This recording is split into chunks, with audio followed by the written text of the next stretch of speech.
Hello and welcome to English with Chris. Do you sometimes worry about your English at work? Have you ever listened to business people who are natives and thought, what are they talking about? Even though you speak fluent English yourself? Well, if so, this lesson will help you a lot because native speakers use a lot of phrasal verbs when they speak, especially at work, and they can be very hard to understand if you've never learnt or heard them before. So for today's lesson, I have compiled a list of 10 of the most commonly used business phrasal verbs that are used in offices and workplaces every day by native English speakers. One of the most common business phrasal verbs that I hear every day is to call off. This means to cancel. For example, you can call off a meeting or an interview if somebody gets sick. This can also be used in general English. For example, if you have planned a trip to the mountains for the weekend and your car breaks down, you would have to call off the trip. Or a football match could get called off due to bad weather. I hate it when that happens personally. The next one is to put off. This means to postpone or to have at a later time or a later date. It's used very similarly to call off and in similar contexts. For example, you can put off a meeting if you know you're going to be late, or you can put off a plan if you can't make it on time. Number 3 is to take on.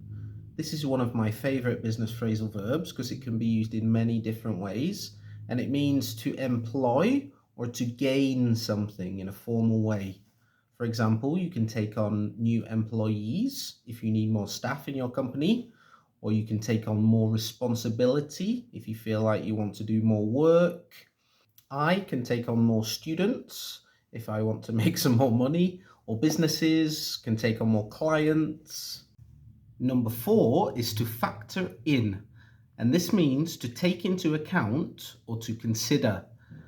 For example, if you're purchasing a property, you might want to factor in the location or the price, maybe the neighbours and the surroundings when making your decision as to whether you want to buy it. The 5th one is to turn down, and this means to say no or to reject something. Like if somebody makes you an offer and you don't like it, you might turn it down. Or if somebody asks you to go out on a date and you don't really want to go with them, you would turn them down. Number 6 is to sort out, and this means to resolve or to deal with an issue or a problem. For example, the boss had to sort out the problem between the 2 colleagues. Or after my holiday, when I came back to work, I had so many things to sort out. Number 7 is to cut back on, and this means to lower or to reduce the amount of something. So a company might want to cut back on costs during a pandemic, or they might want to cut back on the amount of employees that they have if they want to downsize a little bit. A person might personally want to cut back on calories if they want to lose a bit of weight. Number 8 is to let go, and this is a euphemism or a nicer way of firing somebody, if there is a nicer way of doing that. So your boss might have to let you go if you're not doing your job properly. He might call you into his office and say, "I'm sorry, it's not working out, we're going to have to let you go." He wouldn't just say, "You're fired." It's not very nice, is it? The 9th one is to draw up, and this means to create or prepare a formal business document, for example, a contract or an agreement. So you might have to contact the lawyers to draw up a contract for the business deal that you're doing. In other tenses, you could say the contract has been drawn up, or we drew up the agenda for the meeting yesterday. And the last one is to look into. Now, this is a very, very common phrasal verb, and it's very useful. It means to investigate or to research something like a problem or an issue that you're having. So you might say, I don't have time right now, but I'll look into the issue tomorrow. Or the police might look into a criminal's background. And that concludes my top 10 most commonly used business phrasal verbs.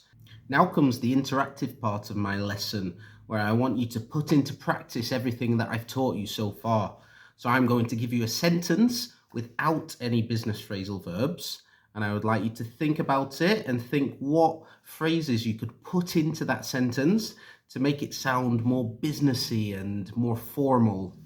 So the first sentence is, our business needs to employ a lawyer who can create some contracts for us. Now you can pause the video if you would like and have a think about it.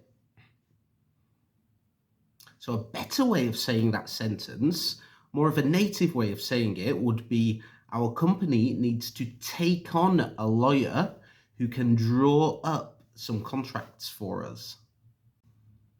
My second sentence is, we need to consider redundancy payments when deciding whether to reduce staff numbers. Again, you can pause the video now if you would like to think about it. So a better way of saying that sentence is, we need to factor in redundancy payments when deciding whether to cut back on employees or staff. My next sentence is, my boss refused my request to cancel our appraisal meeting. So a more business way of saying that sentence is, my boss turned down my request to call off our appraisal meeting. My final sentence is, my boss fired me for always postponing my work deadlines. Now, a better way of saying that sentence is, my boss had to let me go for always putting off my work deadlines. If you enjoyed the lesson today, please can I ask you to like and subscribe to my channel. It will help me a lot, and it will also ensure that you see any future lessons that I post on here. Thank you very much.